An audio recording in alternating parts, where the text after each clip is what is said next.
मराठा आरक्षणाच्या मागणीसाठी मनोज जरांगे पाटील मुंबईतील आझाद मैदानावर आमरण उपोषण करतायत। आज जरांगेंच्या उपोषणाचा चौथा दिवस आहे। तर जरांगे यांच्या उपोषण सुरू असताना जालन्याच्या अंतरवाली सराटी या ठिकाणी ओबीसीने देखील या ठिकाणी धरणे आंदोलन सुरू केलेलं आहे। ओबीसी आरक्षण बचाव या मागणीसाठी या ठिकाणी ओबीसी आंदोलकांनी या ठिकाणी आंदोलन सुरू केलेलं आहे। आपल्यासोबत काही ओबीसी आंदोलक आहेत, आपण त्यांच्याशी बोलूया। नेमकं त्यांची मागणी काय त्यांना सांगणार, त्याला काय सांगणार?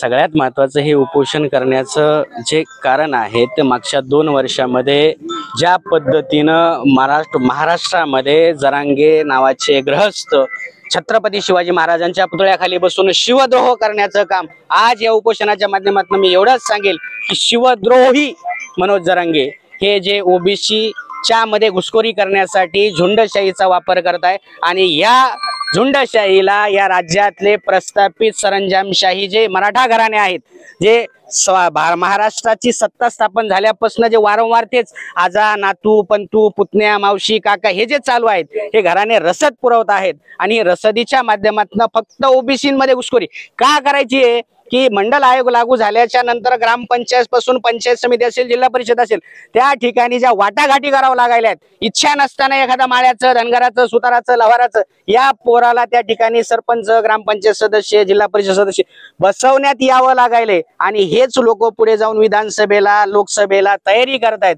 हे कुठंतरी थांबलं पाहिजे आणि जो महाराष्ट्र स्थापनेपासून जो गल्ली ते दिल्ली मराठाशाही होती ती परत ह्यांना आणायची आहे आणि ओबीसीचं आरक्षण संपवायचं आहे। मनोज जरांगे वारंवार मराठा समाजाला ओबीसी आरक्षण मिळावे यासाठी प्रयत्न करतात, मागणी करतात। ओबीसीची नेमकी भूमिका काय? ओबीसीची भूमिका आहे की घटनेनं जे आरक्षणाचा क्रायटेरिया दिलेला आहे की तुम्ही राजकीय नाही तर तुम्ही सामाजिक मागासले असले पाहिजे आणि जर तुम्ही म्हणत असाल आमचे लेकरं बाळ गरीब झालेत, आमचा समाज गरीब झालाय, तर त्याच्यासाठी ईडब्ल्यूएस आहे। तुम्ही असं नका म्हणू की आम्हाला सामाजिक मागासलेपणा मधलं द्या, म्हणजे जो समाज ज्याला म्हणजे मनोज जरांगेंना मला एक कळत नाही की त्यांचे समाजामध्ये जे ज्येष्ठ आहेत तज्ञ आहेत या लोकांनी सांगितलं पाहिजे की आरक्षण कशावर मिळतं, सामाजिक मागासलेपणावर मिळतं आणि तुम्ही मागणी काय करताय।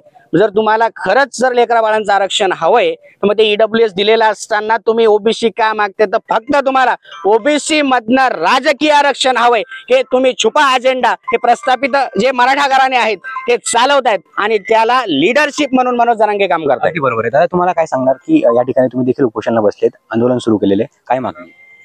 नाही, मागणी म्हणजे हे काय जे चाललंय का, ही धुंडशाही बंद होत। बाकी विषय कोणता आहे की धुंडशाही तुम्ही ज्याची त्याच्या प्रत्येकाच्या तुम्ही जे दडपशाही करतात, प्रत्येक तुम्ही तुमच्या हातात सत्ता आली का तुम्ही दादागिरीची भाषा करतात, तर ही भाषा बंद करा। आणि पहिली गोष्ट एक हे कोणती की समाजाने ज्याचं तोंड आवरणं गरजेचं आहे, समाजात ते निर्माण होऊ नये।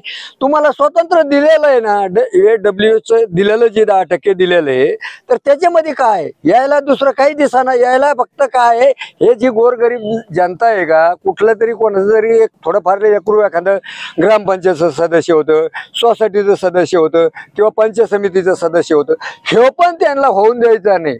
प्रत्येक ठिकाणी त्यांना ते दुमतं घालून याला आडं पाडायचं आणि आतापर्यंत 65 ते 75 वर्षे राजकारण मराठा समाजानेच केलेलं आहे। सर्व जिथली तिथं मराठा समाजाचं चालू आहे।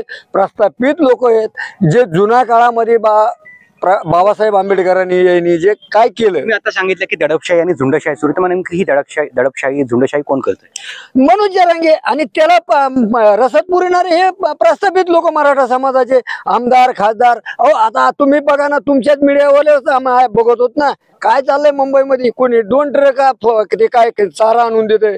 काल एक बाईट ऐकली आम्ही की काय एका तुमच्याच पत्रकाराने विचारलं की बाबा तुम्हाला खाण्यापिण्याकरता कोण देतं, तर ती बाई धडक म्हणली ना की पूर्ण शिंदे साहेब आम्हाला हे खाण्यापिण्याचं पूर्ण पुरवतात।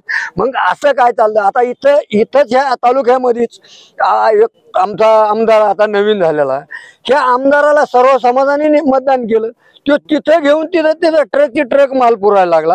अरे बाबा, त्यांना सगळ्यांनी जे तुम्हाला सहकार्य केलं, सगळ्याला सामान जे येतंय त्या पद्धतीने तुम्ही द्या। तुम्ही धुंडशाही हे करू नका, कारण 65% म्हणजे 85% एसी मराठा आणि हे आपलं ओबीसी आणि हे समाज आहे किती आहे, 85% समाज आहे, 85%। सरकारला इशारा काय असणार या माध्यमातून? सरकारला इशारा एकच आहे जर सरकारला स्वातंत्र्य द्यायचं त्याला जर देता आलं घेतलं तर द्यावा, नाही तर त्यांनी काही आमच्यात घुसायचे प्रयत्न करू नये. आमचं बरोबर आहे की सरकारने मराठा समाजाला वेगळं आरक्षण द्यावं, ओबीसीतून देऊ नये अशी भूमिका या ओबीसी आंदोलकांची. दादा काय सांगणार, काय आंदोलन करताय? आम्ही परवा 30 तारखेला जिल्हाधिकारी साहेब जालना आणि पोलीस अधीक्षक जालना यांना लेखी निवेदन दिलं, जे की हे रिसिव्ड आहे आमच्याकडे. आता परवानगी कोणालाच लेखी पोलीस खातं देत नाही. बिगर परवानगी वगैरे हा शब्द वापरू नका, बरोबर. आमच्या 4 प्रमुख मागण्या आहेत. महाज्योतीला भरपूर योजनेच्या निधीला उपलब्धता करण्यात यावी, एक. दुसरं, ओबीसी आर्थिक विकास महामंडळाला भरीव निधी देण्यात यावा, कामचुकार अधिकाऱ्यावर लक्ष ठेवण्यात यावं. त्यानंतर महाराष्ट्रामध्ये जे ओबीसी विद्यार्थिनींसाठी वसतिगृह घोषित केले त्याविषयी जी अनास्था शासन दाखवतं त्याचंही शासनाने उत्तर द्यायला पाहिजे, अशा आमच्या काही प्रमुख मागण्या आहेत. याचबरोबर तुमची अशी देखील मागणी आहे की ओबीसीच्या आरक्षणातील घुसखोरी थांबवण्यात यावी. घुसखोरी थांबवावी. 58 लाख 54 लाख नोंदी जर सापडल्या असतील तर जरांगे पाटलांचं आम्ही अभिनंदन करतो. मात्र याद्या जाहीर कराव्यात की कोणाचं सर्टिफिकेट निघालं, हे याद्या जर जाहीर केल्या तर आम्ही सकल ओबीसी समाज त्यांचं वाजून सत्कार करायलाही मागं पुढे पाहणार नाही. मात्र याद्या जाहीर कराव्यात. अगदी बरोबर. या ठिकाणी आपल्यासोबत माजी आमदार नारायणराव मुंडे पण आहेत. दादा काय सांगणार, तुम्ही देखील या आंदोलनामध्ये सहभागी झालेत, काय प्रमुख मागणी आणि काय सांगणार? दलित ओबीसी मागासवर्गीय यांना जगू द्या ना. आत्ताशी स्वातंत्र्य मिळालं आणि आमच्या ताटात आरक्षण काढून घ्यायला लागले. शिव घोरटीपणा चालणार नाही. महाराष्ट्र पेटेल. हा फुले शाहू आंबेडकरांचा महाराष्ट्र आहे. आमच्या आरक्षणात जर हात लावला ना, महाराष्ट्र पेटेल. जालन्यामध्ये मंडल आयोग जो आहे किंवा मंडल स्तंभ जो आहे तो तुम्ही स्थापन केला होता शरद पवार 25 वर्षांपूर्वी. शरद पवार एकीकडे मंडल यात्रा काढतायत तर दुसरीकडे त्यांची कन्या असलेल्या सुप्रिया सुळे या मनोज जरांगे यांच्या आंदोलनाला भेट देत आहेत. त्यांच्या मागण्यांना लवकरात लवकर पूर्ण करावी अशी मागणी करतायत. मंडल यात्रा आली मंडल स्तंभावर, मी म्हणलं मागवा. ओबीसीची बेमानी करणारे तुम्ही इकडे कसे? तिथे कोण माझे आमदार भामदार होते सगळे.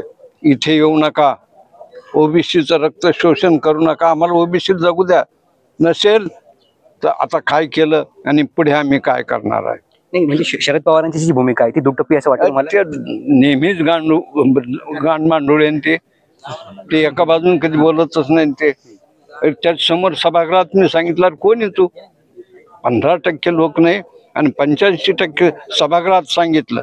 आणि ज्यावेळेस त्यांनी आरक्षण दिलं नाही सहकारामध्ये, मग आम्ही मंडळ उभा केला. याच्या मनात बेईमानी आहे आणि म्हणून आपण आपल्या दिशेने गेलं पाहिजे. शरद पवार जे तुमच्या मंडल स्तंभाला विरोध करत होते त्यांनी आज मंडल यात्रा काढलेली आहे. त्यांची मुलगी मराठा आरक्षणाला पाठिंबा देतात, कसं बघता याकडे तुम्ही? होय, बीजच होय, बीज सुद्धा असेल तर पुढं लक्षात आलं. बाकी फार चर्चा मी निवांत चर्चा करणार आहे तुमच्याबरोबर. अगदी खरे. आपण जर पाहायला गेलं तर या ठिकाणी ओबीसी आंदोलकांनी या ठिकाणी आंदोलन जे आहे ते सुरू केलेलं आहे. आपल्यासोबत आणखीन एक आंदोलक आहेत, काय सांगणार दादा, काय मागणी? आमची मागणी एकच आहे सर. सर्वप्रथम मी मीडियाला डायरेक्ट चौथा स्तंभ या नात्याने बोलतोय. तुम्ही पहिलं हे जे आमदार खासदार आहेत यांना पहिलं विचारा, तुम्ही ज्यावेळेस निवडून येतात त्यावेळेस संविधानाची शपथ घेतात. काय म्हणून शपथ घेतात तुम्ही? मी संविधानाचं रक्षण करीन. मग हे काय आता भक्षण चालू आहे का? सर्वात पहिला माझा प्रश्न राहील, आमदार आणि खासदार यांना सर्वात प्रथम तुम्ही एका कोणत्या जातीच्या जीवावर निवडून आलेले नाहीत. तुम्ही सगळ्या दीनदुबळ्या दलित सगळ्या समाजाच्या जीवावर तुम्ही निवडून आलेले आहात. अगदी खरे. मग मनोज जरांगे पाटील ओबीसीतून आरक्षण मिळावं यासाठी मागणी करतायत. ओबीसीची भूमिका काय असेल सांगणार? हे साप खोटे. मराठी बांधव हा सध्या गावगाड्यामध्ये आनंदाने आणि व्यवस्थित जगतोय. त्यांना जगू द्या. तुम्ही त्यांच्यात भांडण लावू नका. कारण की आज माझ्यासोबत बरेचसे मराठी बांधव पण आहेत, मला सपोर्ट करतात. कोणत्या पण अर्ध्या रातच्या कामाला माझ्यासाठी येतात. दुखणं वगैरे काही जर लागलं ते माझ्यासाठी अर्धी रात्र धाव घेतात. का? शरद पवार 30 वर्ष मुख्यमंत्री पदावर होते, त्यांच्या हातात सत्ता होती. त्यावेळेस का आरक्षण नाही मागता आलं? त्यावेळेस का जरांगे का झोपले होते का? त्यावेळेस का नाही? तुमच्या पोटात खुपतं का? एखादा जर इतर समाजाचा जर मुख्यमंत्री जर झाला तुमच्या पोटात दुखतं का? दुखू नये. संविधानाने सगळ्याला अधिकार दिलेले आहेत. मी एक सांगतो, डॉक्टर बाबासाहेब आंबेडकरांचे खरंच उपकार आहेत. आमच्यावरच नाही तर मराठी समाजावर पण आहेत. मी असं कोणालाच नाही, कारण देश चालतो संविधानावर. बरं आता मागणी काय तुमची? आमची मागणी एकच आहे, हे सरळ सरळ हे आंदोलन थांबण्यात यावं त्यांचं. कारण की का लोकशाहीचा गळा घोटण्याचं काम ह्या लोकांनी सुरू केलेलं आहे. त्यामुळे माझी पण शासनाला एवढीच भूमिका राहील की तात्काळ ह्या व्यक्तीला तुम्ही तिथून हलवायचा प्रयत्न करावा. नक्कीच मनोज जरांगे पाटील यांचं जे मुंबईतील आमरण उपोषण सुरू आहे ते थांबवण्यात यावं आणि मराठा समाजाला ओबीसीतून आरक्षण देऊ नये अशी मागणी या ठिकाणच्या ओबीसी आंदोलकांनी केलेली आहे. गौरव साळी, मुंबई तक.